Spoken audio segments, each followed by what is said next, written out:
সুপ্রিয় দর্শক, আসসালামু আলাইকুম। আশা করছি আপনারা প্রত্যেকে ভালো আছেন। আমরা বিগত প্রায় 2 সপ্তাহ ধরে মধ্যপ্রাচ্যের উত্তেজনা প্রসঙ্গে কথা বলছিলাম এবং সেখানে ইরানের উপরে আমেরিকা হামলা চালানোর হুমকি দিচ্ছে, হুমকি দিয়ে আবার পিছিয়ে যাচ্ছে, আবার আলোচনা করছে, আবার হুমকি দিচ্ছে, আবার একটা চুক্তির কথা বলা হচ্ছে। ইরান প্রস্তুতি নিচ্ছে, নানা রকমের মহড়া চালাচ্ছে, আমেরিকা মহড়া চালাচ্ছে, ইসরায়েল হামলা করতে বলছে। এই খবর এবং টানাপোড়েনের খবর শুধু চলছেই, কিন্তু যুদ্ধ যেমন হচ্ছে না, তেমনি আমেরিকা এখান থেকে সরেও যাচ্ছে না। ফলে আমরা চাই না ইরানে যুদ্ধ লাগুক, ইরানের উপরে হামলা হোক, কিন্তু আমেরিকার তোড়জোড় দেখে মনে হচ্ছে সে একটা হামলা করতেই চায়। আর ইরানও যদি আক্রান্ত হয় তাহলে সে আমেরিকাকে ছেড়ে দিয়ে কথা বলবে না। তাই আমেরিকা নিজের সামরিক শক্তিমত্তাটাকে বজায় রেখে কিভাবে মধ্যপ্রাচ্য থেকে সসম্মানে চলে যাবে সেরকম একটা উপায় খুঁজছে বলে এই মুহূর্তে মনে হয়। কিন্তু তারপরও যদি হামলা করে বসে তাহলে আমেরিকার কোমর ভেঙে যাবে বলে মনে হয়। ইরান তো ক্ষতিগ্রস্ত হবেই, কিন্তু আমেরিকার যে সামরিক শক্তিমত্তা, যা দেখিয়ে সে সারা বিশ্বকে নিজের করায়ত্ত করে রেখেছে এবং যে সামরিক শক্তি প্রদর্শন করে সারা বিশ্বকে ভয় দেখিয়ে তার অনুগত করে রেখেছে, সেই সামরিক শক্তিমত্তার পতন শুরু হবে বলে আন্দাজ করা যায়। তো আমরা আজ যুদ্ধ নিয়ে কথা বলবো না। আমি প্রথম ভিডিওতে আপনাদেরকে বলেছিলাম যে আমি অনেকদিন ইরানে ছিলাম। ইরানের জনগণের খাদ্যাভ্যাস, ইরানের জনগণের কৃষ্টি কালচার, তাদের জীবনযাপন ইত্যাদি বিষয়ে আমরা এই চ্যানেলের বিভিন্ন ভিডিওতে কথা বলবো। আজ আমরা আপনাদেরকে ইরানের একটি রুটি তৈরির প্রক্রিয়া দেখাবো।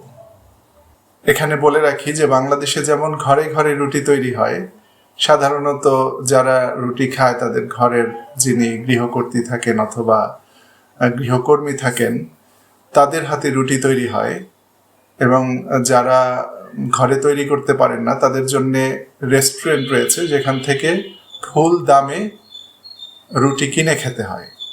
কিন্তু ইরান এমন একটি দেশ যেখানে সাবসিডিতে রুটি বিক্রি করা হয় এবং অন্তত 20 ধরনের রুটি ইরানে পাওয়া যায়। এবং এই রুটিগুলো সরকারি উদ্যোগে প্রত্যেকটা পাড়ায় মহল্লায় এবং প্রত্যেকটা গ্রামে গঞ্জে, ছোট ছোট শহরে, মফস্বল শহরে সব জায়গায় এই ধরনের রুটির কারখানা রয়েছে, রুটির দোকান রয়েছে যেখানে রুটি তৈরি হয় এবং রুটি বিক্রি হয়। ইরানের রুটি তৈরির একটি কারখানা আপনাদেরকে আজকে দেখাবো, এবং এই রুটিটি আজকে আপনাদেরকে দেখাবো সেই রুটিটির নাম হচ্ছে নান বারবারি। নান আমরা বাংলাদেশে চিনি বিশেষ এক ধরনের রুটির নাম, কিন্তু নান শব্দটা ফার্সি, এবং ফার্সি নানের অর্থ হচ্ছে রুটি। যে কোনো প্রকারের রুটিকেই ফার্সিতে নান বলা হয়। নান বারবারি মানে হচ্ছে বারবারি রুটি। ঢাকার শহরে বা বাংলাদেশের যে কোনো শহরে সকালবেলা রুটির দোকানে গেলে, রেস্টুরেন্টে গেলে এভাবে কসরত করতে দেখা যায় তরুণ বয়সী ছেলেদের। কারণ এই আটা যে ছানা হয় এই কাজটা অনেক কঠিন কাজ, খামির তৈরির কাজটি অনেক কঠিন। কিন্তু ইরানে দেখুন এই খামির তৈরির কাজটি কত সহজে করা হয়। প্রথমেই দেখুন যে একটি বড় পাত্রের মধ্যে পানি ঢেলে, উষ্ণ পানি ঢেলে সেটিকে প্রস্তুত করা হয়েছে। তার মধ্যে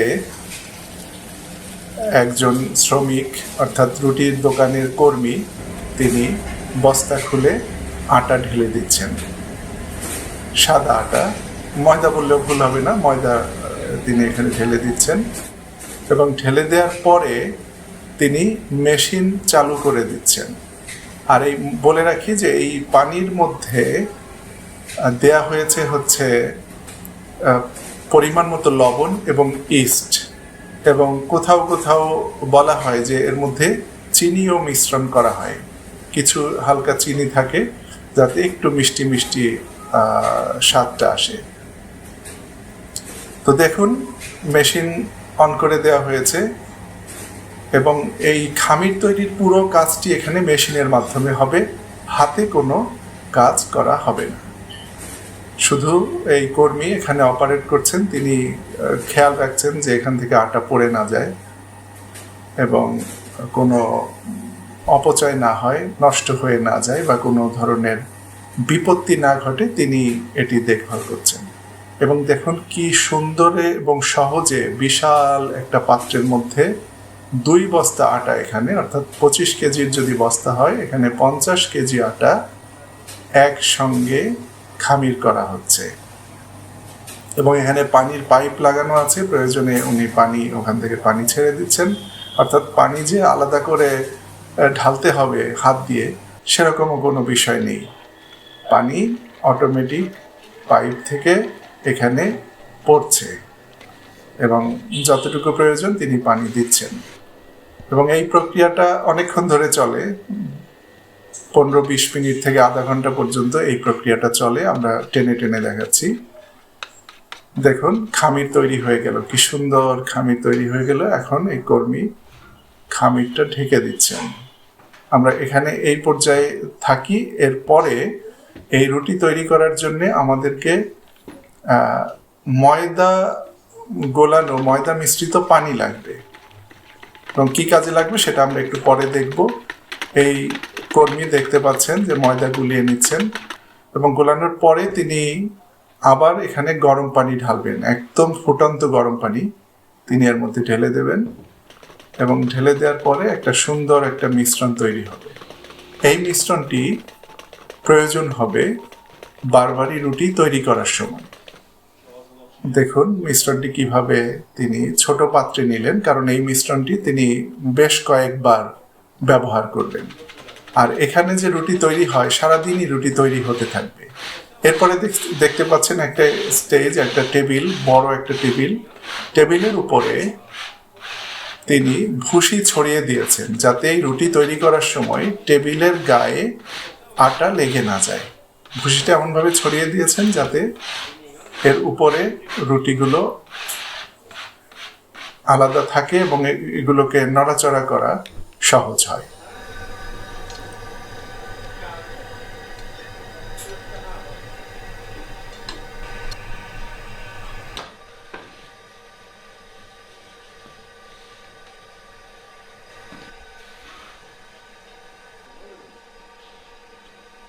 Ha? Yere tekrar işte.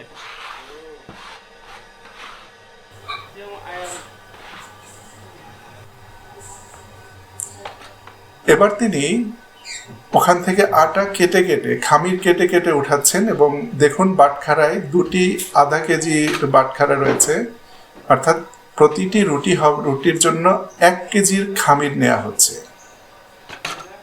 যাতে হাত দিয়ে তৈরি করলে, হাত দিয়ে যদি আলাদা করেন, ওই গোলা তৈরি করেন, তাহলে হয়তো ওজনে কম বেশি হবে। সেজন্যে তিনি ওজনটা মেপে নিচ্ছেন যাতে কম বেশি না হয়। হ্যাঁ, হয়তো 10 গ্রাম 20 গ্রাম কম বেশি হবে। একজন মেপে দিচ্ছেন, আরেকজন গোলা তৈরি করছেন। দেখুন কিভাবে সুন্দর করে গোলা তৈরি করছেন এবং এটা এখন আর আমার বলার কিছু নেই, আপনারা দেখতে পাচ্ছেন যে কিভাবে কি হচ্ছে।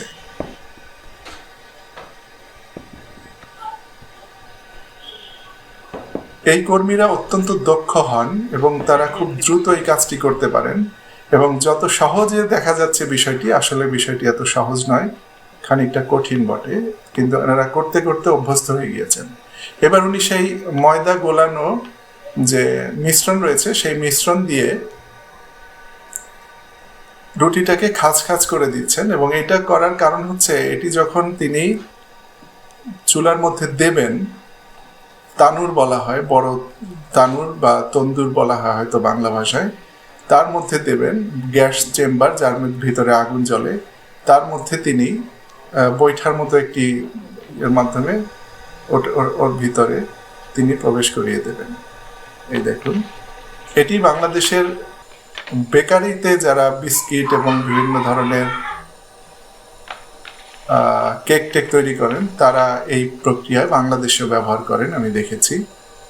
তো তিনি এই রুটিগুলো চেম্বারের মধ্যে ঢুকিয়ে দিচ্ছেন এবং একদিক থেকে দেখুন টেনে লম্বা করছেন, যে সাইজের ছিল সেই সাইজের থেকে এটি যখন তিনি এই বৈঠায় তুলে দিচ্ছেন তখন এটি তার হাতের টানে লম্বা হয়ে যাচ্ছে, এবং এই যে লম্বা হলো সেটি হচ্ছে ওই সেই ময়দার যে গোলা দিয়েছেন তিনি উপরে, সেটির কারণে এটি হয়েছে।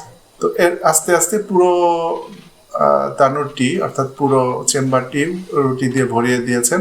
সাধারণত এখানে 30 থেকে 40টি পর্যন্ত রুটি থাকে। তিনি একদিক দিয়ে রুটি দিয়ে যাচ্ছেন এবং ওই মাথায় চলে যাচ্ছেন, এরপরে কিছু রুটি উল্টে দিচ্ছেন, উল্টে পাল্টে দিচ্ছেন, এবং যেখান থেকে শুরু করেছিলেন ওখান থেকে আবার তিনি বের করা শুরু করছেন। এবং এই যে দেখুন রুটিটি এখন তৈরি হয়ে গেছে, এই রুটিটি এখন খাওয়া যাবে। এই রুটিটি এখন খাওয়ার উপযোগী, এবং এই যে 1 কেজি ময়দার যে 1 কেজি খামিরের যে রুটিটি আপনারা দেখতে পাচ্ছেন, এটি একটি মানে 4 থেকে 5 জনের এক পরিবারের জন্য একটি রুটি যথেষ্ট। 4 জন, এখন তো ছোট পরিবার সব জায়গায়, বাবা মা এবং তাদের 2 সন্তান বা 3 সন্তান, একজন ছোট, এদের সকালের নাস্তা এই রুটিতে হয়ে যায়। এবং আপনারা দেখতে পাচ্ছেন যে ওখানে বাইরে, জানালার বাইরে মানুষ লাইন দিয়ে দাঁড়িয়ে আছে এবং তারা রুটি কিনছে, রুটি কিনে নিয়ে যাচ্ছে। এবং এখানে সাধারণত 3 জন কর্মী থাকেন, একজন চুলার মধ্যে রুটি দেন, বের করেন, একজন আর বাকি 2 জন তৈরি করেন, এবং যে 2 জন তৈরি করেন তাদের মধ্যে একজনের হাত তুলনামূলক খালি থাকে, তিনি বিক্রির কাজটিও করেন, রুটি বিক্রির কাজ করেন। আর শুনে অবাক হবেন যে এই যে রুটিটি দেখতে পাচ্ছেন 1 কেজি খামিরের রুটি, এই রুটির দাম বাংলাদেশি টাকায় 10 থেকে 15 টাকা। এতটা সাবসিডি সে দেশের সরকার দেয়। অর্থাৎ সকালবেলা আপনি এই রুটি সঙ্গে অন্য কোনো কিছু মিলিয়ে খেয়ে নিতে পারবেন। আর ইরানিরা বলে যে আমরা নুন পানির খাই। নুন, আমি যেটা বললাম নান, বা শুরুতে আমি বলেছি, এই যে দেখুন এই ভদ্রলোক রুটি কিনতে এসেছেন, এই টাকা দিচ্ছেন, তিনি রুটি নিয়ে যাচ্ছেন। এবং মজার ব্যাপার হচ্ছে যে এই রুটির অর্ধেকও বিক্রি হয়। কেউ যদি ঘরে একা থাকে বা 2 জন থাকে, তার পুরো রুটিটি লাগবে না, ঠিক মাঝখান থেকে কেটে অর্ধেক রুটিটিও কেউ কিনে নিয়ে যেতে পারেন। আবার কারো যদি বেশি প্রয়োজন হয়, তিনি 2টা, 3টা, 4টা, 5টা, যত সংখ্যক রুটির প্রয়োজন কিনে নিয়ে যেতে পারেন।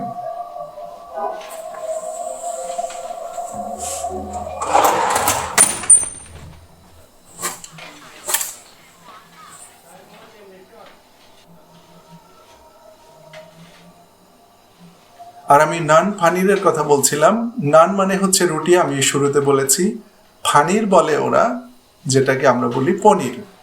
তো আমরা যেমন বলি যে ডাল ভাত খেয়েছি, বা আসুন আপনাকে আমাদের বাড়িতে দাওয়াত দিলাম, 4টা ডাল ভাত খেয়ে যাবেন, কিংবা বলে যে এই বেঁচে আছি কোনোভাবে, ডাল ভাত খেয়ে জীবনটা চলে যাচ্ছে। ইরানে এই কথাটি বলা হয় নন পানির, বলে যে এই নুন পানির খেয়ে কেটে যাচ্ছে, অর্থাৎ রুটি পনির খেয়ে আমার জীবনটা কেটে যাচ্ছে, মানে নিজেকে গরিবী হালতে দেখানোর একটা প্রচেষ্টা। তো এই রুটির সঙ্গে পনির এত টেস্টি, এত স্বাদের, এবং এই রুটিটা এত স্বাদ হয় সেটা বলাই বাহুল্য। এবং একজন মানুষ দিনের পর দিন এই রুটি খেয়ে বেঁচে থাকতে পারে। আর সবচেয়ে বড় কথা হচ্ছে যে ইরানিরা সকালবেলা ভাত খাবে, বা সকালবেলায় যে আমাদের দেশে অনেকে ভাত খায়, বা অনেকে দক্ষিণাঞ্চলে আমাদের পান্তা খাওয়ার একটা রেওয়াজ আছে, অর্থাৎ ভাতের আইটেম। ইরানে কোনো বাড়িতে কখনোই সকালবেলা ভাত খাওয়ার কোনো প্রচলন নেই। এটা যদি তারা শোনে যে কেউ সকালে ভাত খেয়েছে, তারা হাসাহাসি করবে এবং তাদের কাছে এটা অবাক লাগবে যে সকালবেলা কিভাবে ভাত খায়। তারা দুপুরে সাধারণত ভাত খাওয়ার চেষ্টা করে, আবার রাতে গিয়ে অর্ধেক হয়ে যায়, অর্ধেক ভাত খায়, অর্ধেক মানুষ রুটি খায়। তো আমি যেটা বলতে চাই সেটা হচ্ছে যে ইরান সরকার তার দেশের জনগণকে সুখে স্বাচ্ছন্দ্যে রাখার জন্য, তাদের খাবারের চাহিদা মেটানোর জন্য এরকম একটা সুযোগ তৈরি করে রেখেছে। আর এখানে বলে রাখি যে আমি শুরুতে 20 ধরনের রুটির কথা বলেছিলাম। আজকে সবচেয়ে বেশি প্রচলিত রুটিটি আপনাদেরকে দেখালাম, রুটি বানানোর প্রক্রিয়া দেখালাম। আমরা সামনে আরো অন্যান্য রুটি তৈরির প্রক্রিয়া আপনাদেরকে দেখাবো বলে আশা রাখলাম। আর কেউ যদি প্রশ্ন করেন যে রুটি তো কারখানায় তৈরি হলো আমরা দেখলাম, কিন্তু আমরা যদি তৈরি করতে চাই আমাদের বাসা বাড়িতে সেটি কি সম্ভব কিনা? তো এই প্রশ্নের উত্তর হচ্ছে সম্ভব, তবে অনেক কঠিন।